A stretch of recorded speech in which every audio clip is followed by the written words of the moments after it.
Welcome everyone to Steve Savant's Money, the name of the game. I'm your host, Steve Savant, syndicated financial columnist and money color commentator. On today's show, tax-free cash value life insurance, part 5 of our series on tax advantage retirement means more spendable income with Tom Doncaster, registered financial consultant and retirement specialist. Now, welcome to the segment 5. Tom, usually when we're talking about life insurance, I'm talking about protection, covering my liabilities, my obligations. Sure. Maybe I'm going to use it for estate planning, to pay taxes, bless a charity, to create a legacy with my kids. But we're talking about cash value for income. Yes. And by the way, you said tax-free income. That's correct. Well, tell me a little bit about that. Well, over the years, Steve, you and I have been in the business, 30 plus years. That's right. We've seen it change. We've seen it morph into a lot of things. And consumers have demanded certain benefits from the insurance industry, And so part of the new changes that have come about in the last, say, 5 to 10 years, specifically with life insurance, now contracts are just not designed for, say, protection, right? Covering liabilities, right? They're designed so that you can cover, say, 2 or 3 contingencies with one contract. One contingency is still protection, tax-free death benefit coming in most cases.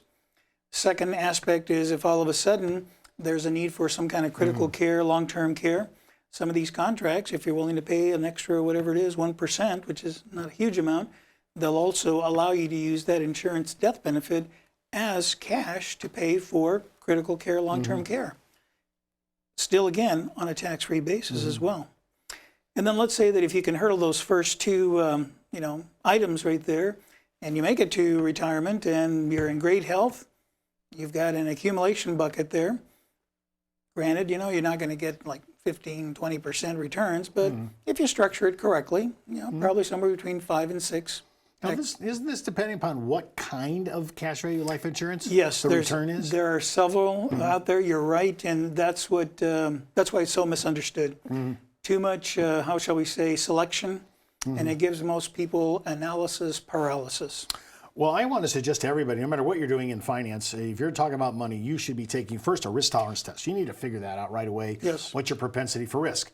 Now, I noticed in cash value life insurance, you have par whole life, which is extremely conservative.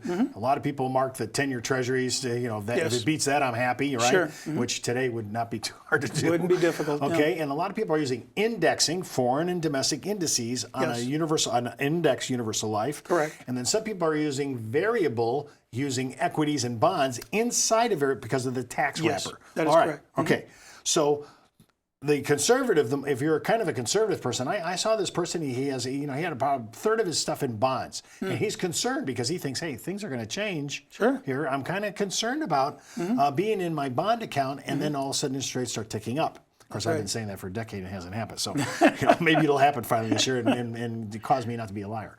But cash value life insurance could be a bond alternative. Yes. If you're okay with 5.5 as a return. Yes. It's a gross return, but I mean, you have to say, it's conservative? That's okay. Now, but if you wanted to kind of stretch yourself a bit, you could start buying indices. Now, most Americans don't really understand foreign indices. No. I talk to many people, say, have you ever heard of the Russell 2000 index? It's the United States index. No, they haven't. Yeah. I said, how about the Dow? Well, I've heard about Dow, but not Dow Chemical, the Dow, right? Dow, yes. Okay, but a lot of people are comfortable with the S&P 500. It's the vanguard of indices in the U.S. Yes. And by the way, almost all life insurance and annuities, 72% of the time, that's what's chosen for an index. That is correct. Okay, so give me why I can play an indice and why there's protection. I don't get that. Am I not in the market?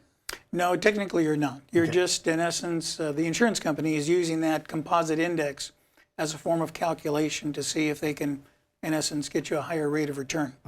So you're participating in part of the index as far as the. Let me give you an example. A few years ago, the S&P 500 was at 1,800. Ended out the year at about 2,000 or 2,100, excuse me. So a 300-point spread, which is 3%, right? That's how they use it in the index contract to determine whether or not you're going to get a little bit extra return on your money. Okay. So the carrier is going to, let's say the carrier is making, their bond account's making 3. Yes. They're going to take that 3% interest that they made off their bond account. They're going to invest it in call options. That is right. If the options are great, they're going to execute their option. That is if it's not good, they didn't make any money. They didn't credit you any money. They didn't negative credit you any money. Right. That's what I'm trying to make sure I got that. You can't lose anything. Can't lose. Yep. On the crediting account. Now, remember, I still have bills to pay on the policy. But, that's true. But on the crediting account. So what you're getting on indexing using a life insurance contract is you're getting some upward potential in the market. Right. But you're not getting the downside risk on the account value. That's correct. Again, there's still bills to pay and so forth. Yeah. Okay, now that's indexing. So we talked about par, very conservative, bond-like. Right. Now variable, you could be.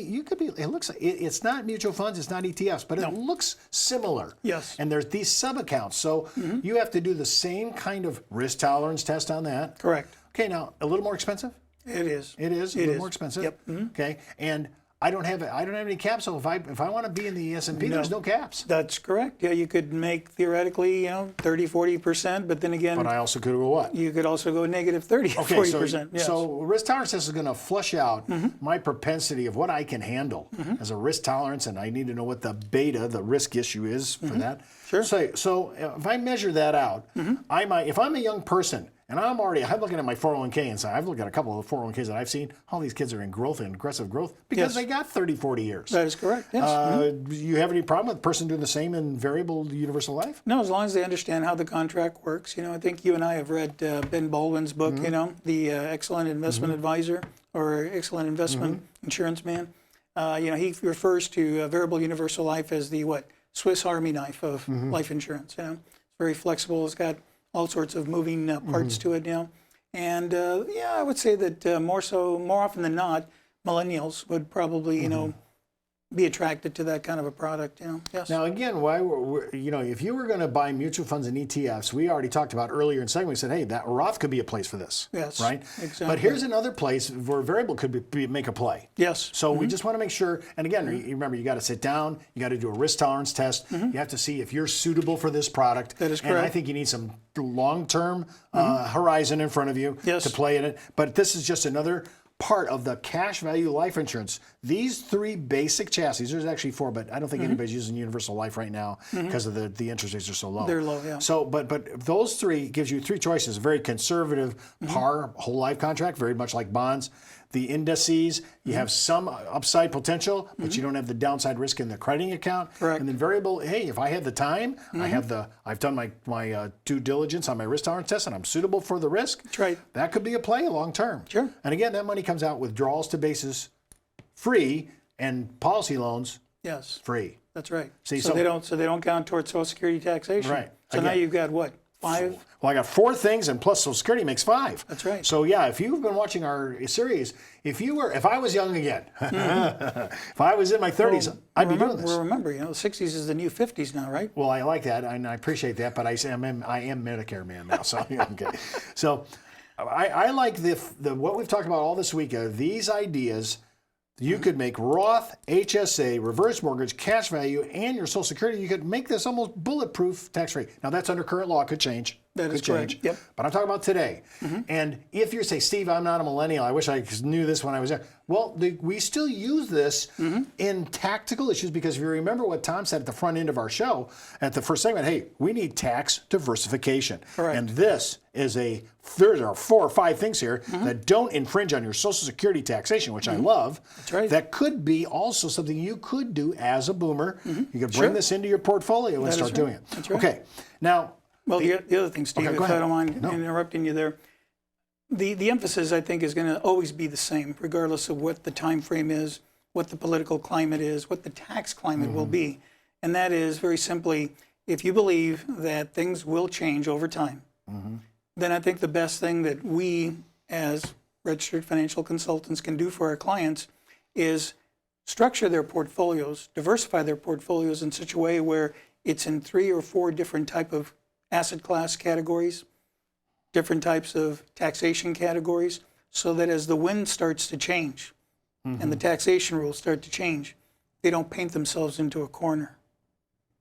So you like the flexibility of this. I do. To be able to move on a dime if you have to do it. Exactly, yes. Well, that's a huge thing. Now, but before we leave this segment and shut down the show for the whole 5 segments that we have, I just want to encourage you, remember, on the life insurance, the contract has to be kept in force for the life of the policy insured so that the withdrawals to basis and policy loans to gain are truly tax-free. Correct. I mean, if you terminated that policy, you're going to pay a taxable event on all the gain.